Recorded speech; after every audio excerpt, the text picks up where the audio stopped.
Peace is not defined by the absence of conflict, but by the strength of our shared moral purpose. I was cargo crew, nothing more, 3 jumps out from a border station when the alarm went up.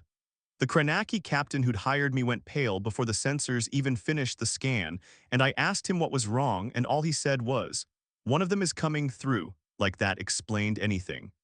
I didn't understand until later why a single unarmed transport made an entire bridge crew forget how to breathe.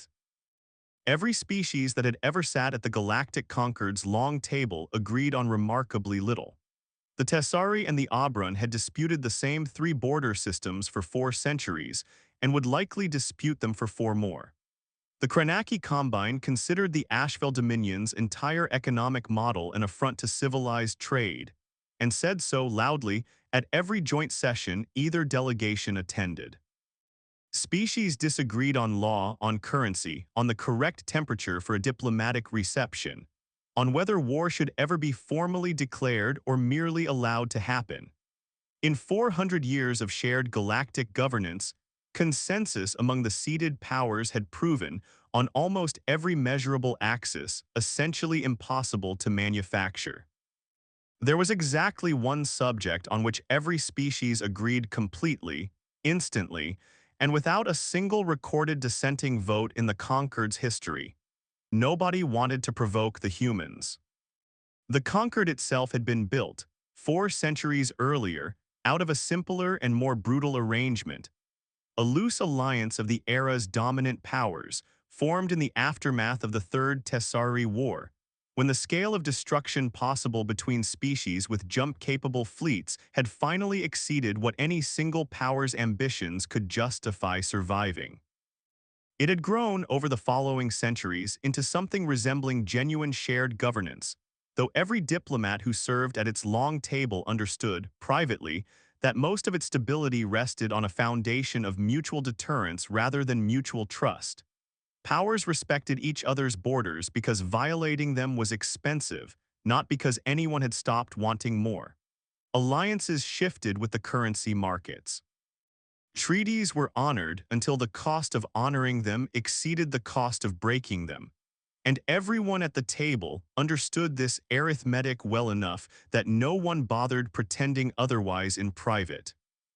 Humanity had entered this arrangement almost as an afterthought, sponsored for provisional membership by a mid-tier trading consortium that had encountered a human survey vessel on the edge of conquered space and seen, in humanity's modest fleet and eager diplomacy, a useful new trading partner rather than a future variable that would eventually unsettle the entire calculus the conquered stability depended on.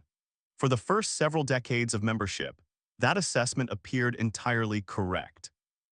Humanity traded fairly, voted predictably, expanded its territory at a pace no one found alarming, and generally behaved exactly like the minor, unremarkable new member its sponsors had expected. It took the rest of the conquered the better part of a century to notice that humanity was not, in fact, playing the same game as everyone else at the table, and considerably longer than that to understand what game it was playing instead. It was not, on the surface, an obvious position. Humanity held no seat of particular seniority at the long table. They had joined the conquered relatively late, a comparatively young member species by galactic standards, their homeworld modest, their fleet by raw numbers dwarfed by at least 6 other member powers. They did not posture. They did not threaten.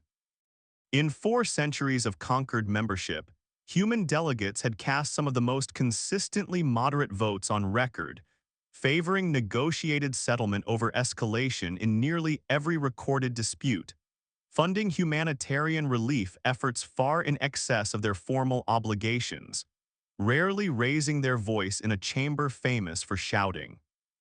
And yet, when a young Asheville diplomat named Perrin Asu was assigned, fresh out of the Dominion's Foreign Service Academy, to the Concord's Cross-Species Relations Office, the very first briefing he received from his supervisor, an old, weathered Dominion attaché named Callas Vyerth who had served 3 decades at the long table, was not about protocol or precedents or seating arrangements. It was about humans. You will hear eventually that every species fears something different, Vyerth told him, over a drink neither of them had finished. The Tessari fear irrelevance. The Kranaki fear debt. We fear stagnation if you want the honest version rather than the one we tell outsiders. But there is one fear every species at that table shares, identically, down to the exact shape of it. And it is the only thing in 400 years of conquered history that has ever produced unanimous agreement without a single vote being called. Fear of what? Asu asked. Of them, Vyerth said, and D did not need to specify who he meant. Not their fleet, not their economy, something else.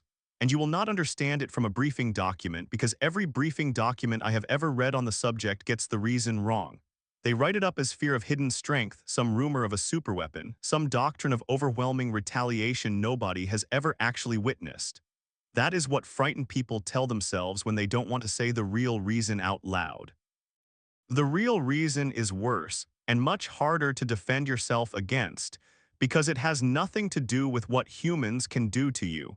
It has to do with what they have already decided once to do to themselves. Asu did not understand what his supervisor meant for nearly 2 years, until the incident at Calvex station forced him to. Calvex was by any measure an unremarkable posting, a mid-sized trade hub near the conquered southern border, jointly administered by a rotating council of member delegations, its main claim to relevance being a refueling depot that served 3 major shipping lanes. It had never hosted a crisis of any consequence in the 40 years of its operation. That changed on a routine inspection day, when a Tessari cargo hauler's containment field failed during transfer, releasing a slow, invisible leak of refined tessarite compound into the station's lower cargo ring. A substance that, in sufficient concentration, was catastrophically, silently lethal to nearly every carbon-based species in the conquered within minutes of exposure. The leak was not discovered until it had already spread through 6 connected sections, trapping an estimated 211 station personnel and transient crew behind automated containment doors that had sealed correctly, exactly as designed, exactly as they were supposed to, protecting the rest of the station's population at the cost of everyone already inside the affected sections. Station Director Wen Khalsa, a Kranaki administrator with 18 years of emergency protocol experience, made the call that station doctrine required. Full lockdown, no re-entry into the contaminated sections until proper containment teams could be assembled and equipped from the nearest major hub, 4 days away by the fastest available ship. It was, by every metric her training had ever taught her, the correct decision. Sending anyone into that atmosphere without proper equipment meant adding bodies to a death toll that 4 days of patience would otherwise contain. There were 11 human nationals among the 211 trapped personnel, engineers and crew from a human survey vessel docked for routine resupply, none of them station staff, none of them with any particular authority to challenge Khalsa's decision. They challenged it anyway within 4 minutes of the lockdown announcement, not through the chain of command but through their own ship's captain, a woman named Rosalind Ape, who opened a direct channel to Khalsa's office and, according to the recorded transcript, did not ask permission for what she was about to say. "We have atmospheric processing equipment on our ship rated for tessarite exposure," Ape said. "Not certified for your station protocols, I understand that, but functional. I am not asking you to authorize anything. I am telling you that in 6 minutes, 3 of my crew are going into that section with our equipment, because 4 days is longer than several of the people in there are going to survive. And I would like your station's emergency channel open in case we need it, but I am not waiting for your answer either way." Khalsa, according to her own later account, spent perhaps 8 seconds considering whether to formally forbid the action. A station director had every legal authority to do so, and every protocol manual on file would have supported the decision. She did not forbid it. She opened the channel. What followed, recorded in fragments by station security cameras that happened to have partial visibility into the affected sections, would eventually become one of the most studied incidents in conquered emergency response history. Not because of what the human crew accomplished technically, though the improvised atmospheric processing rig they assembled from ship components in under 20 minutes was, by any engineering standard, remarkable. It became a subject of study because of what the footage showed the three human crew members doing once inside the contaminated section, moving room to room in makeshift protective gear that offered, by any honest assessment, only partial protection against a substance capable of killing them in minutes of sustained exposure, carrying unconscious strangers of 4 different species to the improvised safe zone their equipment had created, one at a time without pause. For the 11 hours, it took the station's arriving emergency teams to establish proper containment. They saved 190 fu. R of the 211 trapped personnel. 17 could not be reached in time. All 3 human crew members required extended medical treatment for Tessari exposure. One of them, an engineer named Marcus Oyelaren, spent 4 months in intensive care and would carry permanent respiratory damage for the rest of his life.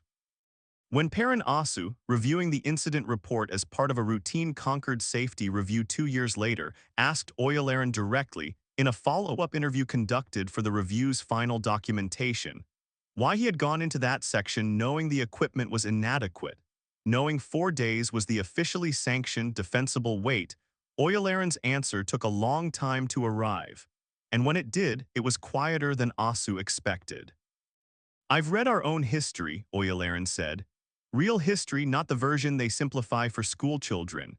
There have been long stretches of it where the correct, defensible answer to a dying stranger was to wait for proper authorization to follow the protocol to protect the people already safe rather than risk more lives for people who were, statistically, probably already lost. We did that, repeatedly, for centuries. It is, I promise you, an extremely reasonable position to hold, right up until you are the one standing outside the door doing the math on somebody else's life." He looked directly at the recording device, the same steady, unhurried expression Asu would later recognize in nearly every human testimony he ever reviewed on the subject.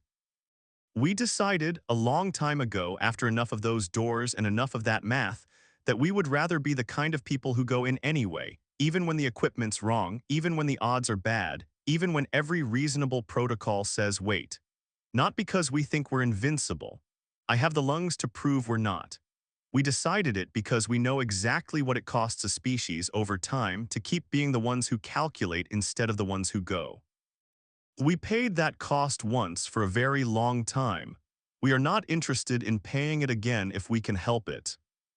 Director Kalsa's own testimony, taken separately, added a detail Oyelaren's account had left out, one Asu would later consider more revealing than the rescue itself.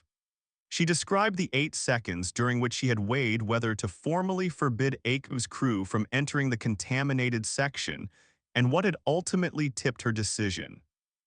"It was not that I believed they would succeed," Kalsa said. "The equipment they described was genuinely inadequate. I have run enough emergency drills to know inadequate equipment when I hear it described to me over an open channel. What I understood in those 8 seconds was that forbidding them would not actually stop them. Captain Ake had already told me her crew was going in 6 minutes, with or without my answer. The only choice actually in front of me was whether my station's protocols would be remembered as the thing that tried to stop the rescue or the thing that made room for it. I have thought about that distinction many times since. I am not certain I chose correctly by the letter of my own regulations. I am certain I would make the same choice again." It was a small addition to the official record, filed almost as an afterthought, but Asu returned to it often in the years that followed, because it suggested something Weierth's theory had not fully accounted for, that the human instinct to go in anyway did not operate in isolation. It changed the calculus of everyone standing near it. forcing station directors and fleet commanders and station security chiefs of a dozen other species into their own private 8 seconds, deciding on the spot whether to become the obstacle or the accomplice. Asu began to suspect, though he never found a way to prove it rigorously enough for a formal report, that this was the actual mechanism behind the fear Vyerth had described. Not the fleet, not the restraint itself, but the quiet, contagious pressure that human behavior placed on everyone standing close enough to be forced into a choice they had not asked to make. Asu included that testimony in his final report, and it was that report, dry, procedural, intended for internal Concord safety review, that inadvertently became the single most requested document in the cross-species relations office archive over the following decade, passed quietly between diplomats and station administrators across a dozen member species, not because of any official distribution, but because everyone who read it seemed to recognize in Oyalaran's answer the shape of something they had always sensed about humans and never been able to articulate. It was Kalas Vyerth, retired by then from active service but still occasionally consulted on matters of long institutional memory, who finally explained to Asu over another unfinished drink years after their first conversation why that testimony had spread th. The way it had. Every species at that table has a fear it inherited, Vyerth said. The Tessari inherited fear of isolation from an era when their homeworld nearly starved in a resource war their neighbors refused to help end. The Kranaki inherited fear of debt from 3 centuries under a trade empire that used it as a leash. We inherited fear of stagnation from the long, slow decline that nearly ended our civilization before the reforms that built the dominion you serve today. Every one of those fears makes sense to us because we know exactly where it came from and exactly what it protects us from repeating. He turned the glass slowly in his hand, and for a moment did not seem like the sharp, composed diplomat Asu had spent years learning from, but simply an old man who had watched something for a very long time and never quite finished being unsettled by it. I have asked myself many times whether I envy them or pity them, Vyerth continued. A species that trusted itself completely would not need any of this, the constant accounting, the refusal to take the easy outcome, the habit of hunting down its own worst history rather than waiting to be caught. We do not do any of that, not because we are worse than they are, but because we have never had to build the same armor. Our worst mistakes were survivable enough that we did not need to reorganize our entire civilization around never repeating them. Theirs apparently were not. I do not know which of us got the better arrangement. I only know that when I stand next to them, I feel the absence of that armor in myself, and I have never enjoyed the feeling. Humans are the only species in this Concord whose defining fear is not about what might happen to them. It is about what they already know they are capable of becoming, because they very nearly became it more than once, entirely of their own doing, with no outside enemy required at all. Every other species fears an external threat. Humans fear an internal one, and they have organized nearly everything about how they treat outsiders, their restraint, their strange insistence on going into burning rooms with bad equipment, their maddening habit of extending mercy to people who have given them every reason not to, around making absolutely certain they never slide back toward whatever version of themselves they had to climb out of. That is not a fear you can exploit with a show of force, Perrin. You cannot threaten a species out of a fear that has nothing to do with you. And that, I promise you, is the actual reason every delegation at that table is careful with them. Not because we think they will destroy us if provoked, because we have watched closely for 4 centuries exactly how far they will go to avoid becoming something worth destroying, and something about the depth of that commitment unsettles every one of us more than any fleet ever could. Between Vyerth's explanation and the crisis that would finally test it, 7 years passed, and Asu spent nearly all of them trying quietly to disprove his old mentor's theory rather than confirm it. It was not that he disliked the idea.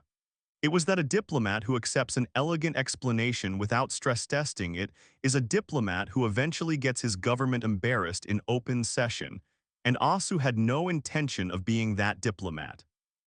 So he built in his off hours a private file, unofficial, unsanctioned, the kind of project that never appears on a performance review, cataloging every documented instance of human behavior in a crisis that the Concord's public record had preserved, going back as far as the archives allowed, looking for the exception that would break Weierth's pattern.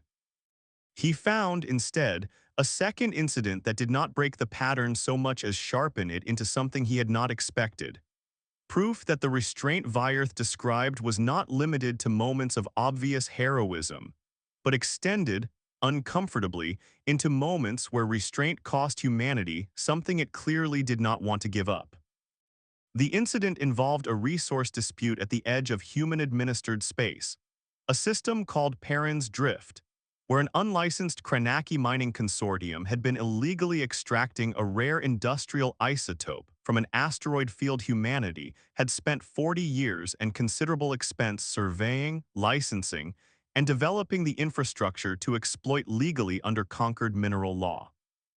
The consortium's presence was a flagrant violation, documented beyond any reasonable dispute, and human patrol vessels arriving to enforce the claim found the operation not merely illegal but actively dangerous, cutting corners on containment protocols in a way that had already caused 2 fatal accidents among the consortium's own miners, and threatened to destabilize the asteroid field's orbital mechanics badly enough to endanger a nearby human colony 3 months from full habitation. Every legal framework the Concord maintained gave humanity clear authority to seize the illegal operation's assets, expel its crew, and pursue full financial restitution for 40 years of stolen resource value. A judgment that, if pursued to its full legal extent, would have bankrupted the consortium's parent company and ended the careers of the Kranaki officials who had quietly authorized the operation in defiance of their own government's export restrictions. Captain Idris Whitfield, commanding the enforcement patrol, had every right, every precedent, and every incentive to pursue exactly that outcome. He did not pursue it. He shut the operation down, placed the consortium's injured crew under human medical care, and recommended a settlement calibrated to recover human losses without destroying the consortium or ending the careers of the officials responsible. You had the leverage to end them, Asu said to Whitfield years later, during the same round of interviews that produced the Oyalaran testimony. Why settle for less than what you were owed? Whitfield took a long moment before answering. Because I looked at their casualty numbers before I looked at our ledger, he said. 2 dead miners, a dozen more injured, working for a company willing to burn through its own people faster than the law could catch up to it. I had every right to add to their ruin. I did not see what good it would do anyone but my own pride. I have read enough of our own history to know what it looks like when a wronged party decides that being right entitles them to be merciless. It does not usually end with the wronged party feeling better. It usually just ends with 2 ruined parties instead of 1. Asu included Perrin's Drift in his private file because it confirmed something Weierth had said almost as an aside, that the human fear was not situational. It operated just as consistently in a quiet commercial dispute nobody outside a narrow trade tribunal would ever hear about, where the only witness to Whitfield's restraint was his own conscience, and a ledger that would have looked more impressive with the harsher outcome recorded in it. It was this file, quietly expanded over years, that Asu still kept unfinished when the crisis finally arrived that would test Weierth's theory against its hardest possible case. Not a moment where humanity's restraint made them look good, but a moment where humanity's own past made them look, for the first time in Asu's career, exactly like the thing they claimed never to want to become. There was a third file in Asu's drawer, thicker than the other 2, that he had never shown anyone, not even Weierth, because it documented not a moment of human restraint, but a moment where he had genuinely, privately, wondered whether the theory was about to break. It began with the Threnody Accords, a joint peacekeeping arrangement between the conquered and a coalition of border worlds threatened by an aggressive non-member power known only by its self-designation, the Vral Ascendancy, a militarized culture that had spent 2 decades absorbing smaller neighboring systems through a combination of proxy warfare and engineered economic collapse, always careful to stop just short of the threshold that would trigger a unified conquered military response. Humanity, alongside 3 other member species, had committed forces to the joint peacekeeping mission, tasked with defending a fragile buffer zone of independent worlds the Vral had not yet absorbed. Asu had been assigned, as part of his early career rotation, to the mission's Civilian Oversight Office, which was how he came to witness, firsthand rather than through an archived transcript, the incident that nearly convinced him Vyerth's theory had a breaking point after all. 18 months into the deployment, a joint patrol discovered a Vral covert cell operating inside the buffer zone's largest population center, disguised as humanitarian aid workers, engaged in a slow, methodical campaign of infrastructure sabotage designed to make the buffer zone's largest city dependent on Vral-controlled supply lines within a matter of months. The same soft conquest tactic that had already absorbed 4 neighboring systems without a single formally declared war. The cell was captured largely intact, 23 operatives, along with documentation implicating a wider network still active across 3 other buffer worlds. The joint command structure overseeing the mission, a rotating council with representatives from each contributing species, convened to determine how to handle the captured operatives. The Kranaki and Tessari commanders, citing the scale of harm the sabotage campaign would have inflicted on hundreds of thousands of buffer zone civilians, argued for the harshest interrogation methods available under the mission's rules of engagement, methods that fell within the letter of conquered law during active hostilities, but that both commanders privately acknowledged. In recorded session notes Asu later reviewed, b. ordered on treatment, neither would have accepted being used against their own captured personnel. Colonel Danica Reyes Malhotra, no relation to the earlier Rays of the Meridian negotiations, commanded the human contingent, and it was her objection, recorded in the same session notes, that Asu would eventually cite as the closest he ever came to watching the theory fail under real pressure, not because she refused the harsher methods, but because of how visibly, uncomfortably close she came to accepting them before she didn't. "I understand exactly what these people were planning to do to that city," she told the Joint Council, according to the transcript. "I have seen the modeling. I have seen what it would have looked like 8 months from now if that cell had not been caught. I want you to understand that I am not arguing against the harsher methods because I feel nothing about what these operatives intended.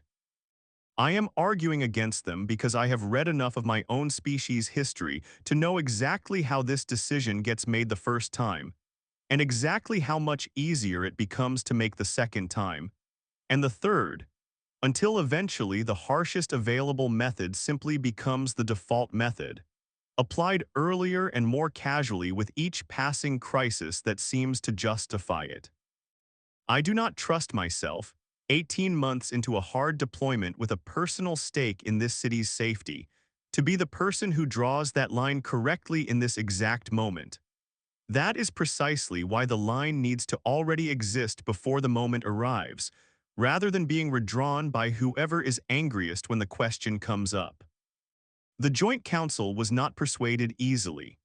The vote to authorize standard interrogation protocols rather than the enhanced methods passed by a narrow margin, and Asu, present as a junior observer, remembered the Tessari commander's response afterward with particular clarity, because it was the first time he had heard a non-human officer articulate the fear Vyerth had described without any prompting at all. "I do not disagree with your reasoning, Colonel," the Tessari commander said. "I want to be honest about why it troubles me anyway. You did not win that argument because you were certain you were right. You won it because you were afraid of what you might become if you were wrong, and you trusted that fear more than you trusted your own judgment in the moment. I find that I trust you more for it, and I find that unsettling because it means the thing keeping you decent is not confidence in your own goodness. It is a permanent working suspicion that you might not be as good as you'd like to believe, applied consistently enough that it functions as a kind of armor. I do not know how to build that in my own service. I am not certain it can be built.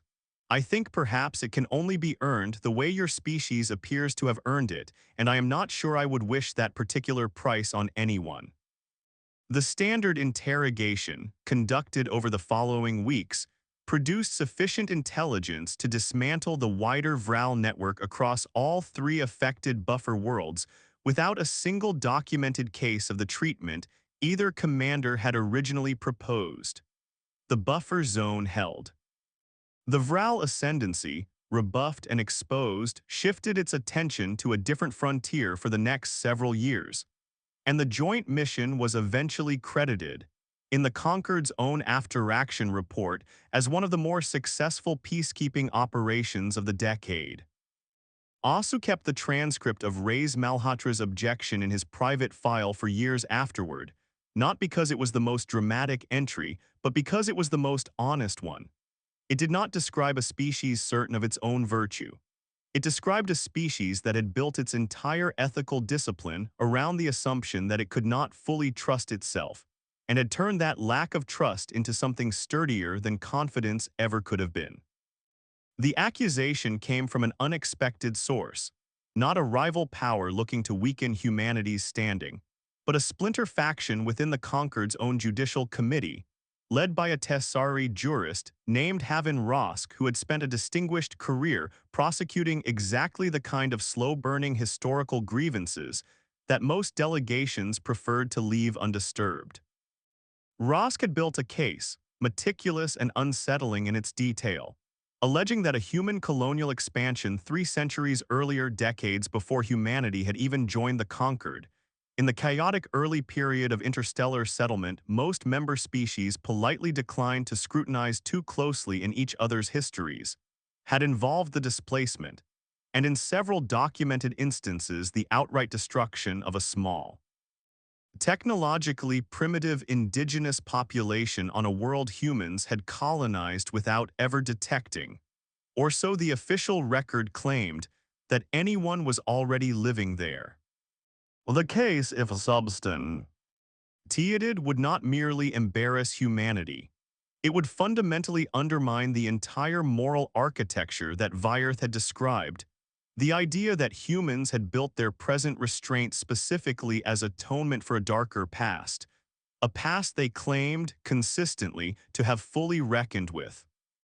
If that reckoning had, in fact, left out an entire species destroyed in the process of human expansion, then the fear every other delegation held about humanity would need to be understood not as respect for hard-won moral discipline, but as naivety about a crime still buried. Rosk had not built the case out of hostility toward humanity specifically. Asu, who came to know the jurist reasonably well over the following years, understood that Rosk's career had been defined by a particular, almost obsessive discomfort with exactly the kind of moral exceptionalism the Concord had quietly allowed to accumulate around humanity's reputation. He had prosecuted comparable cold cases against 3 other member species over 2 decades, each time facing the same institutional reluctance to disturb a comfortable, unexamined history, and each time succeeding eventually in forcing an accounting. Humanity was, in that sense, simply the next name on a list Rosk had been working through methodically for most of his professional life, the difference being that no one had expected him to find anything, because no one else had thought to look. I did not go looking for this because I believed it was there, Rosk told Asu years later. I went looking because I had learned over 20 years of this work that any species with a colonial expansion in its past has something buried in it, and the ones who insist most loudly that they've already reckoned with their history are, in my experience, exactly the ones who haven't finished looking. I expected humanity to be difficult about it. Every other species I have investigated fought me for years before conceding anything. I did not expect them to simply hand me the shovel. Rosk brought the case to full Concord session with the confidence of a jurist who believed correctly that he had assembled genuinely damning evidence, colonial shipping manifests, survey reports with irregular gaps, a handful of archaeological findings from independent researchers suggesting settlement patterns on the disputed world that predated human arrival by centuries. He requested formally that humanity's conquered membership be suspended pending a full judicial review. The chamber's reaction in the minutes before Osai rose to respond was unlike anything Asu had witnessed in his years of service. There was no immediate outrage directed at Rosk, no reflexive defense of a member species under attack. Instead, an uneasy, expectant quiet settled over the delegates, many of whom Asu realized watching their faces were not waiting to see whether the accusation was true. They were waiting to see, with an interest that bordered on anticipation, whether the species that had spent 4 centuries making the rest of them feel quietly inadequate by comparison was finally about to be exposed as no better than anyone else. The human delegation's response, when it came, surprised everyone in the chamber who had expected the same measured, diplomatic deflection most powers offered when confronted with an uncomfortable historical accusation. Director Amara Osai, the same Osai who decades earlier had led humanity's return to the conquered table after its long silence, now in the final years of a long diplomatic career, did not dispute a single piece of Rosk's evidence. She confirmed it in full before the assembled chamber, and then did something that no delegation in conquered history had done in response to a formal judicial accusation. She requested that the investigation be expanded, not narrowed, and that humanity itself fund the full cost of it. Justice Rosk has done more thorough work uncovering this than we ourselves did in the 3 centuries since it happened, she said. That should trouble you as much as the crime itself troubles me. We built an entire moral identity around the claim that we learned from our worst instincts. If it turns out we let one of the worst of those instincts go unexamined for 300 years simply because no one made us look, then the version of ourselves we have been telling this conquered about for 4 centuries was, in that respect, a comfortable lie we told each other rather than the hard truth we claim to have earned. I would rather know that completely than continue benefiting from a reputation we have not actually finished deserving. The full investigation took 11 months. It confirmed the core of Rosk's allegation, a small indigenous population, numbering perhaps 3,000 individuals at the time of human arrival, had indeed been present on the colonized world and had indeed been destroyed not through a single deliberate massacre as some of the more inflamed.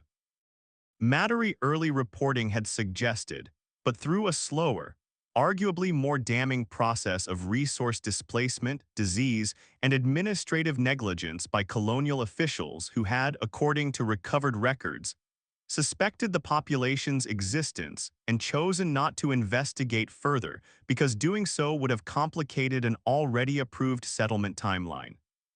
It was, in every material sense, exactly the kind of crime the entire human moral narrative was supposedly built to prevent. And it had happened anyway, quietly, unexamined for 3 centuries. The 11 months of investigation were not calm ones inside the human delegation. Asu, granted limited observer access as part of the Concord's oversight arrangement, watched Osai's staff conduct the inquiry with a thoroughness that surprised even Rosk's own legal team, recovering colonial administrative logs from archives that had not been opened in generations, cross-referencing shipping manifests against fuel consumption records to establish exactly when officials must have first suspected the population's existence. Interviewing descendants of the colony's original settlers, several of whom, according to the recovered correspondence, had raised concerns at the time and been quietly reassigned rather than heard. There was no attempt at any stage to slow the investigation's pace or narrow its scope to protect any individual's reputation, living or dead. Asu asked one of Osai's senior aides, midway through the process, why the human delegation was cooperating with a standard of rigor well beyond anything the Concord's own judicial procedures technically required. Because the version of this we could get away with and the version of this that's true are not the same thing, the aide told him, and Director Osai has made it very clear that we are not interested in the first one, however much less it would cost us.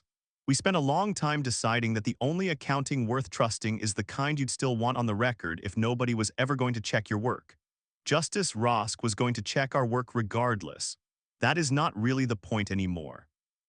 The point is what we do when he isn't. What humanity did with that finding was the second thing that would eventually enter conquered institutional memory alongside Euler's testimony, studied for entirely different reasons. What humanity did with that finding was the second thing that would eventually enter conquered institutional memory alongside Euler's testimony, studied for entirely different reasons.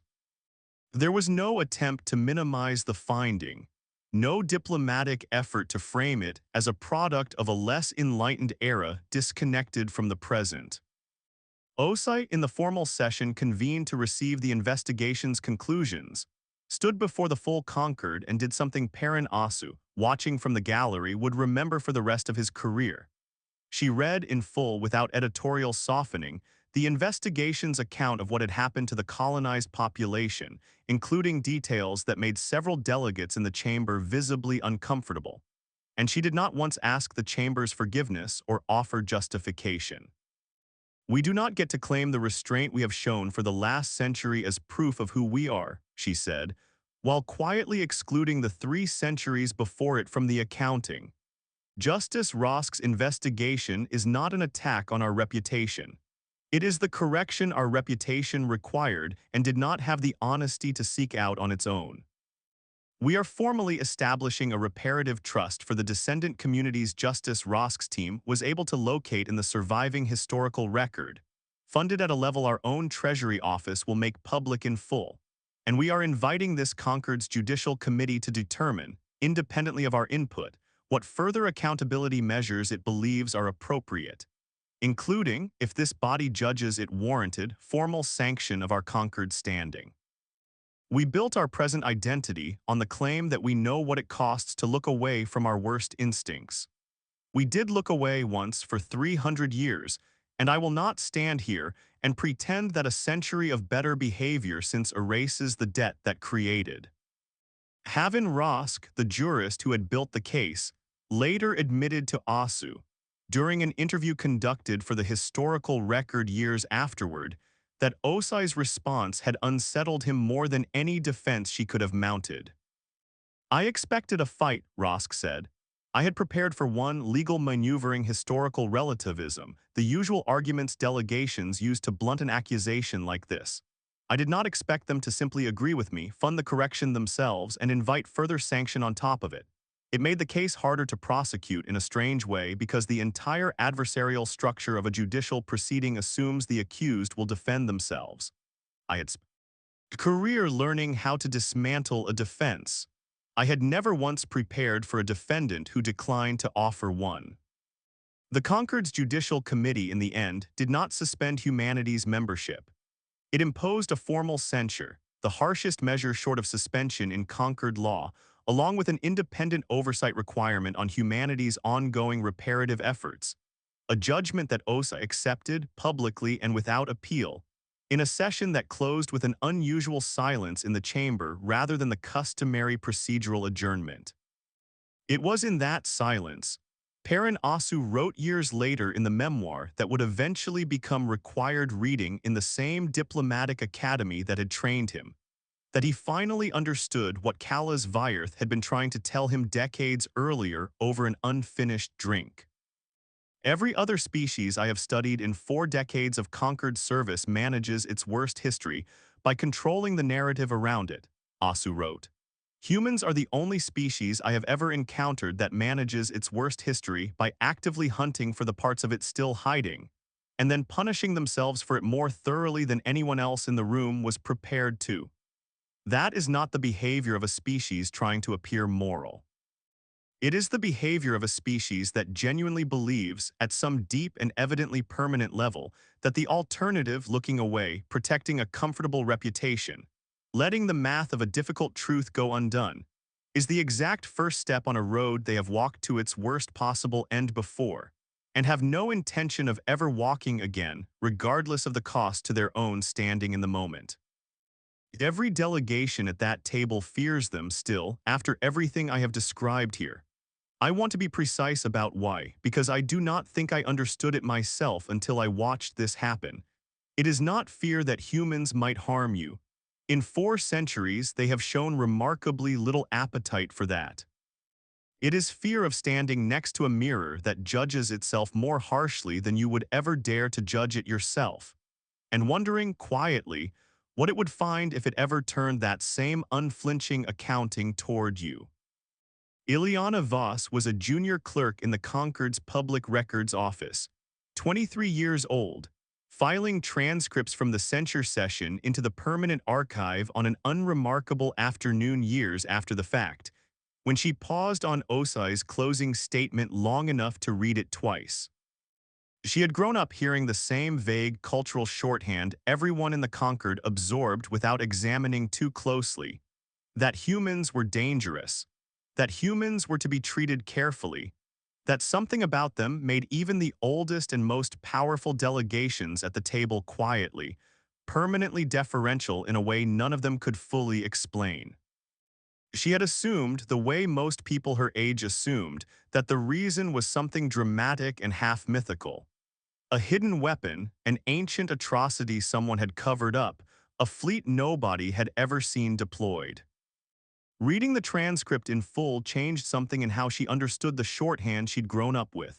She kept reading past the censure session itself, pulling adjacent files the archive search function suggested: the Calvex rescue, filed under station safety precedent, the Perrin's drift settlement, filed under commercial arbitration, the Threnody Accords after-action report, filed under joint peacekeeping operations. None of them were filed together. None of them were cross-referenced as related.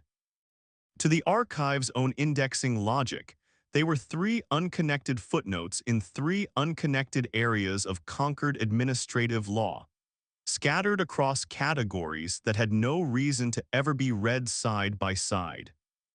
It took her most of the evening, working past the end of her shift, to understand why that scattering had always struck her as strange without her being able to say why. Every other species defining institutional habits showed up clustered in the archive, easy to find, because those habits tended to announce themselves: a formal doctrine, a named policy, a treaty with a title that made its purpose obvious. Humanity's defining habit did not appear anywhere as a named policy at all. It was not a doctrine filed under a heading. It was a pattern that only became visible if you went looking for it deliberately, across categories no one had thought to connect, in decisions made independently by a station director on Calvex, a ship's captain at Perrin's Drift, a colonel 18 months into a hard deployment, and a diplomat standing before a chamber prepared to strip her species of its conquered standing.